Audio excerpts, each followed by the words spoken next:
Yeah. What's up guys? It's me again, Boss Chief, and for today's content, for today's video, mag-unbox tayo ng in-order natin siya Shopee. So ngayon, sasamahan niya ako para makita at alamin kung ano ang in-order natin. So, tara!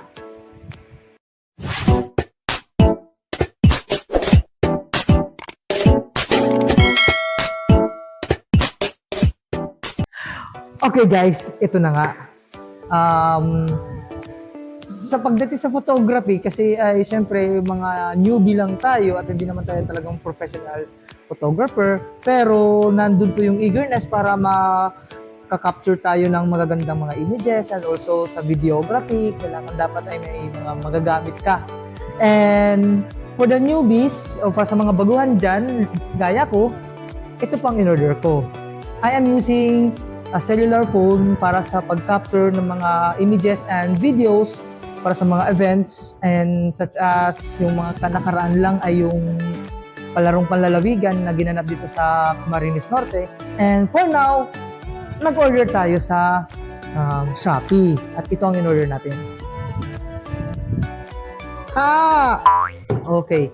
So ito pong SB5 gimbal 3-axis. Itong gimbal na ito ay talagang nakatulong sa akin para ma-manage at saka ma-lessen yung mga vibrations kapag kayo ay kumukuha ng mga pictures or hindi naman talaga picture, kapag nagkakaroon ka ng o kumukuha ka ng videos, lalo na sa mga magagandang tirada or lalo na sa mga lalo na sa mga magagandang moves, lalo sa kalaro,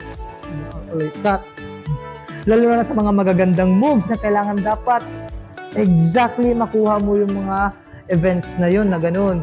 Lalo na dun sa taekwondo na ginanap dun sa SM City Daet, magagaling yung mga players, pero syempre minsan kapag hand lang ang gamit o kamay lang ang gamit sa pagkukuha ng mga videos, minsan ay yung output ay hindi maganda, minsan ay magalaw. Kaya to avoid that, so here it is, gimbal. Ito po ang ginamit ko. And for now, i-unbox muna natin kung ano ang mga meron dito. Actually, na-open ko na siya. Pero for the sake of this video at para dun sa mga taong nagdadalawang isip pa para umorder sa ganitong klaseng gimbal, ito po for beginners gimbal lang. Para sa akin for beginners gimbal lang ito. And user-friendly naman siya. Hindi na po siya mahirap gamitin. At saka as far as I know, available ito sa mga cellphones, lalo na sa mga bagong labas na mga phones. So, tara, buksan na natin. Napunit na siya. Kasi nga ay, nung nagmamadali ako, binuksan ko, nakasobrahan yung lakas ko, kaya napunit siya. So, ganito. Yan. Pero bago muna natin talaga buksan, basahan natin ang mga features.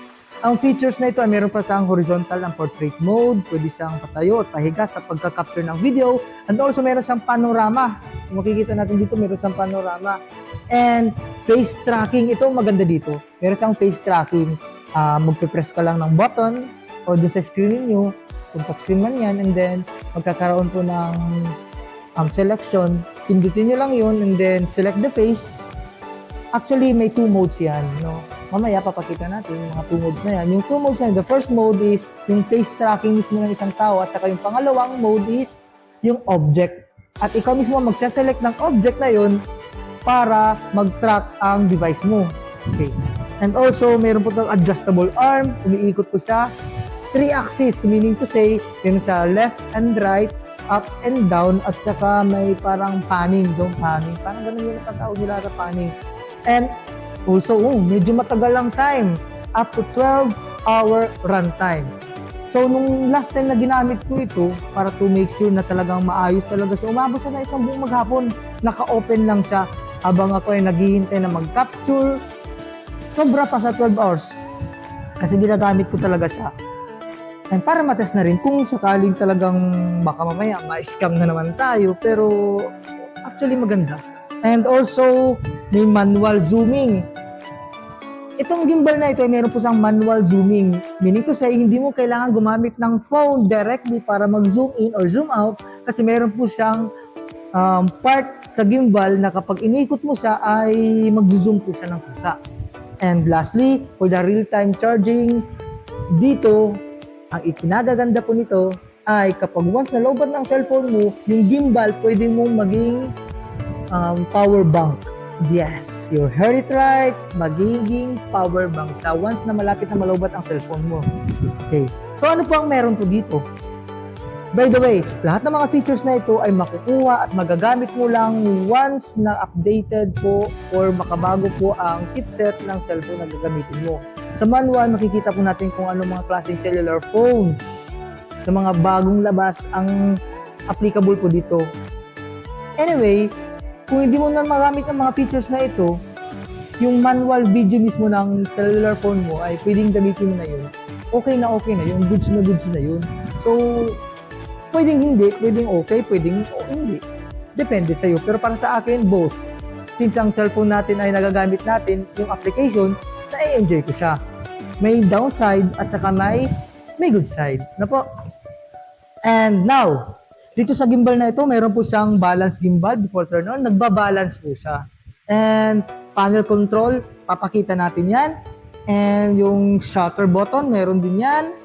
And also, yung USB output, naandyan din yan. At saka, nandito po yung mga specifications niya. Babasahin na lang natin. O di kaya, mamaya makikita niyo dito ang mga full specification ng gimbal na meron ako dito. So, ayan o.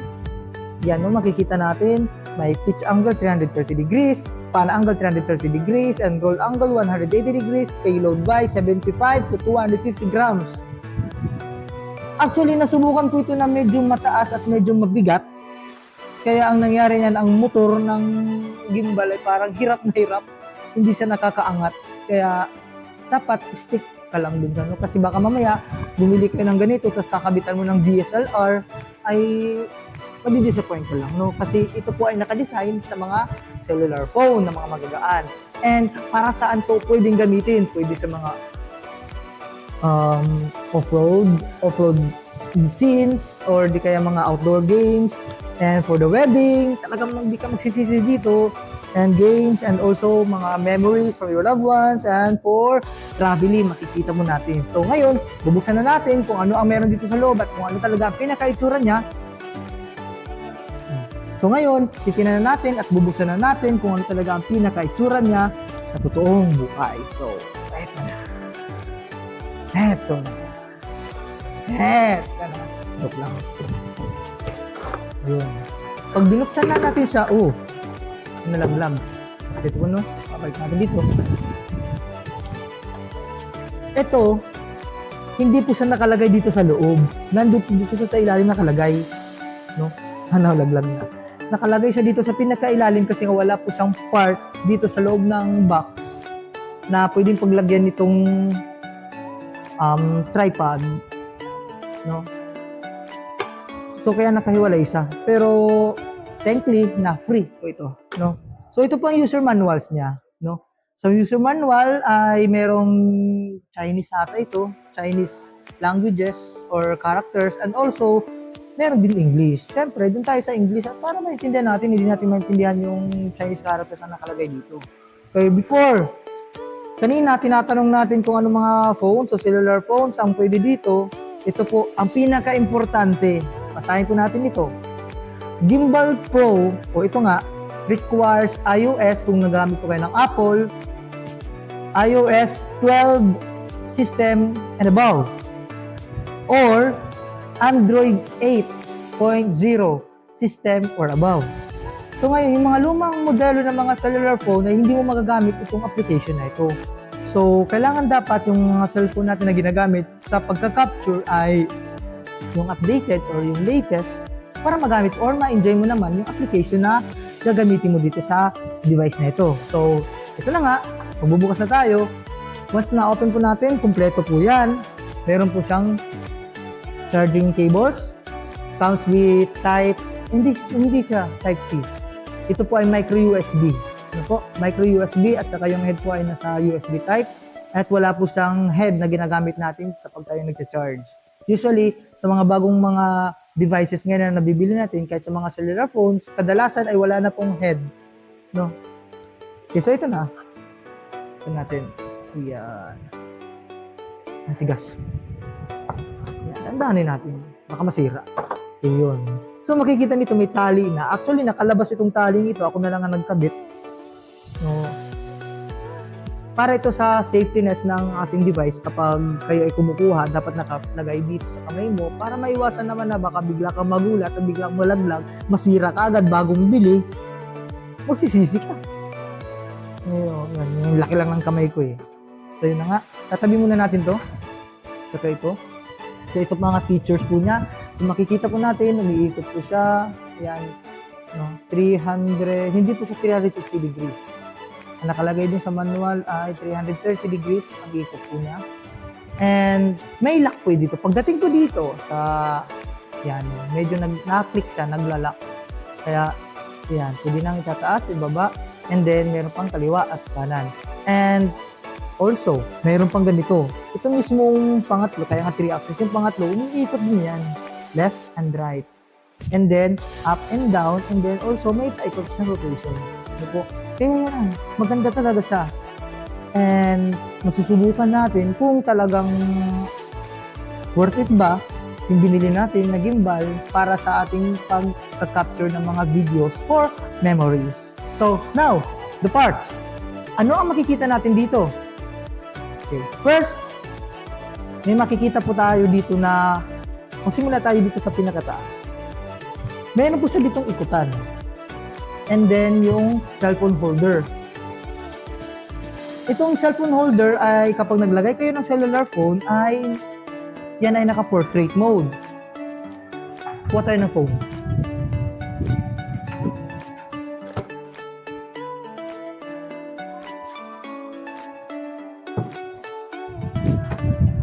Okay. So ito, yung phone. Kung ilalagay natin yan, naka-portrait siya. So, paano natin ito So, yan. Nandito ang phone. Paano natin siya magagamit para maging landscape? Para maging landscape, dito sa likod niya, ikot natin, sa likod niya, meron diyang image na kailangan dapat luwagan para iikot itong cellphone holder para maging landscape na siya.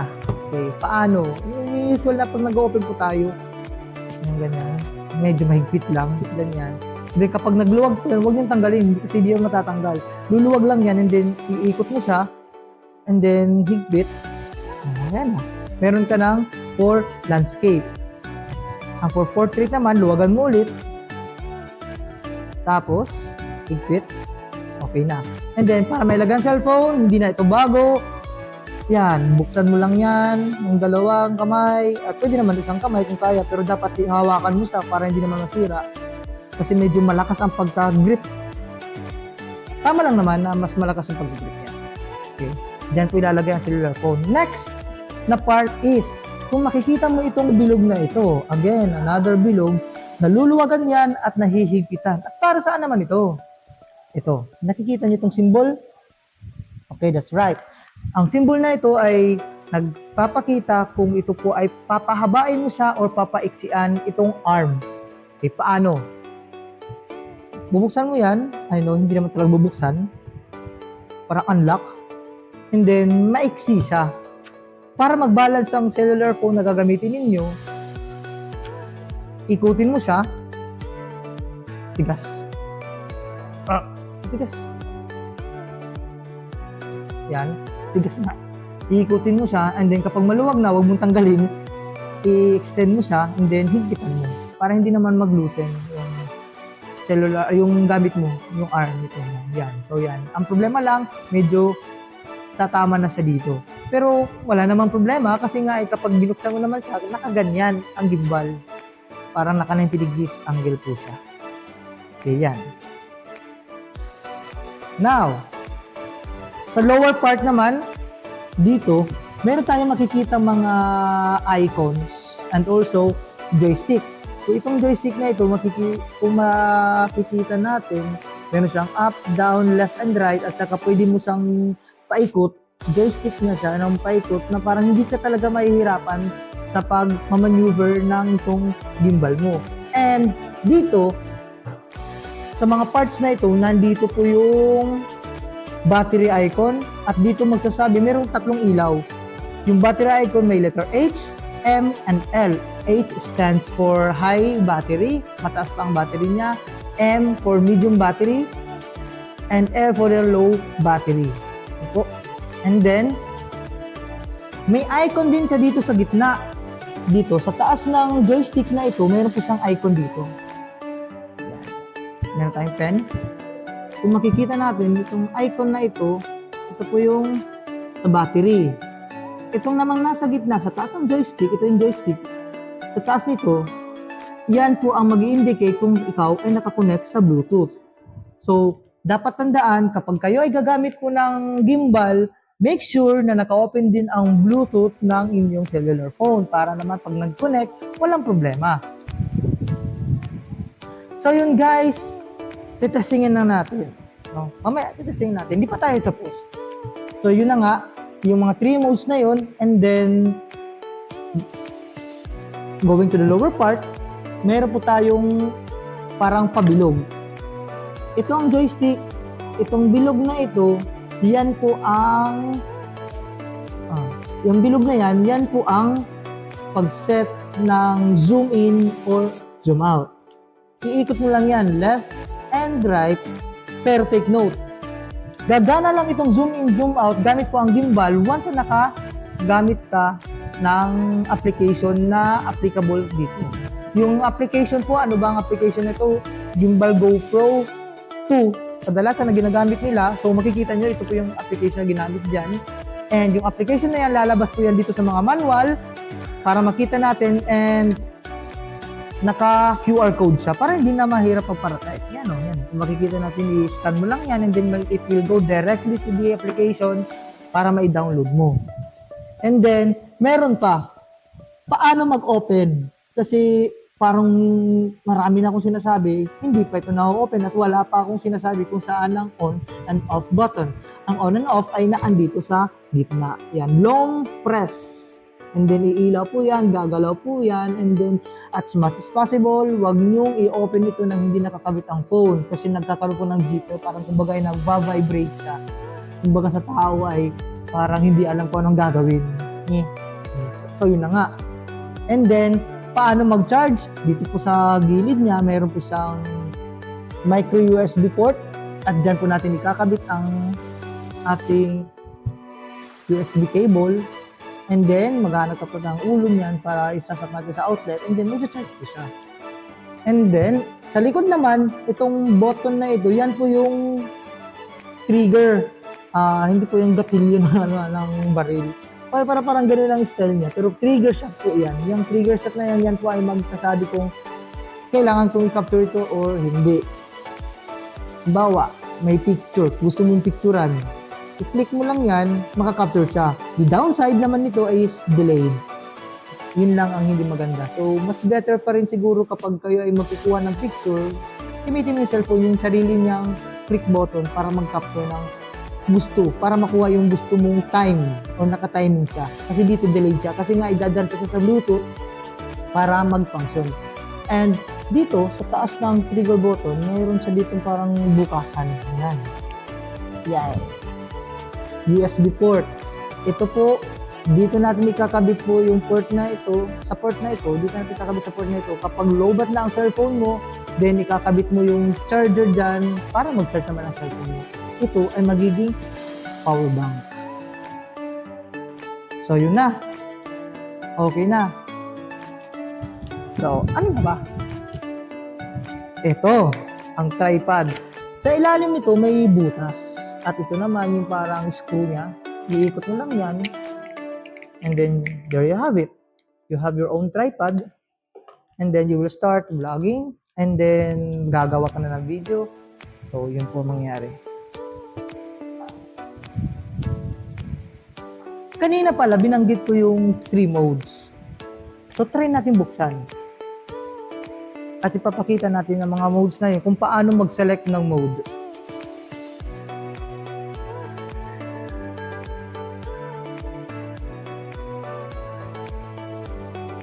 Kung mapapansin nyo dito, no, may mounting siya dito sa ilalim. Dapat sagad dyan yung cellphone, cellular phone. Para makuha yung balance. Kasi wag po kayong gagamit ng gimbal nang hindi nakabalance ang phone. Paano natin masasabing balance? Pag half na parang nakatilt ng ganyan, pwede na po siya. Nakabalance po yan. Pag hindi balance, gaya sabi ko kanina, mag-adjust ako yun ng haba. Kanina, in-adjust natin, kaya nakahaba siya. Kaya parang medyo balance siya ng konti, nandun siya sa gitna. Pwede po siyang gumamit na, pwede ka mag-open ng ganyan, nakaganyan, at nakaganyan, or naka-half. Bawal pong mag-open ng gimbal kapag ito ay nakasagad ng ganyan, or nakasagad din siya ng ganyan. Kasi po masisira po ang ito. So, kung ganyan na po, okay na. All you have to do is to press or long press the home button or the power button na nakikita natin, long press. Tingnan natin. Yan, umilaw na siya. Yan. O, diba? Nagsarili na siya. At talagang nasa gitna na siya. Yan, no? So, kung makikita natin, okay na. O, diba? Goods na goods. Ngayon, yung 3 modes na yun, paano ba natin gagamitin? Or paano natin pipiliin? Or ano ba ang pipindutin natin para magpili tayo kung anong mode ang gusto natin? Remember, meron tayo 3 mode, the AF mode, HF mode, at saka yung LF mode. Meron po tayong 3 modes and explain natin kung paano ginagamit itong mga modes nito. So, ganito po. Kung makikita po natin dito sa gimbal na ginamit natin, yung AF, ito po yung unang ilaw. Yung pangalawa, nasa baba ng ilaw ay ang HF. And lastly, itong nasa pangatlong, nasa ibaba is the LF. Yung AF or all follow ay ganito po ang itsura kapag gumagamit po kayo ng gimbal. So, what's this?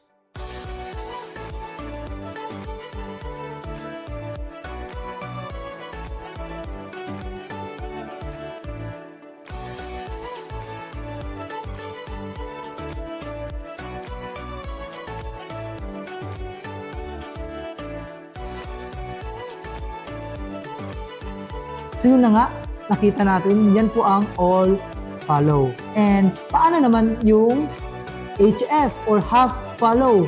Paano makuha yan? Dapat ay isang press lang. Yan. Lumipat na ang ilaw na andito na sa HF and then ano po ang pinagkaiba nito sa AF? So panoorin natin ang video nito.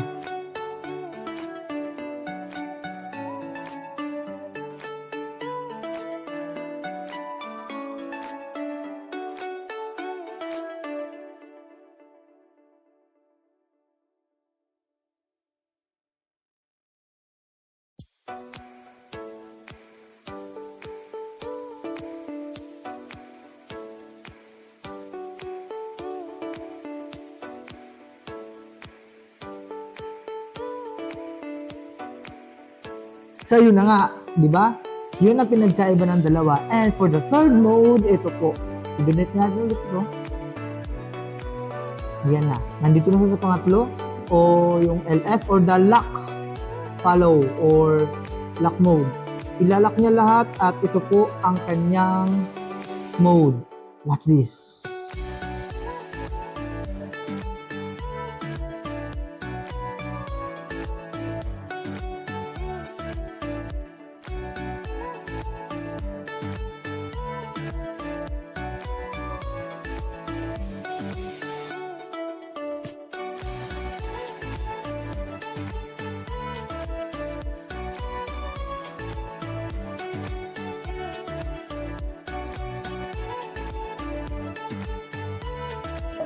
So yun nga guys, yung mga features ng ating gimbal na nabili through online, which is, ang name niya ay S5B 3-axis gimbal. So, in-explain na natin yung mga features, yung 3 modes. Ngayon po, itest naman natin kung anong itsura ng gumagamit ng phone versus gumagamit ng gimbal. So, ito po ang video.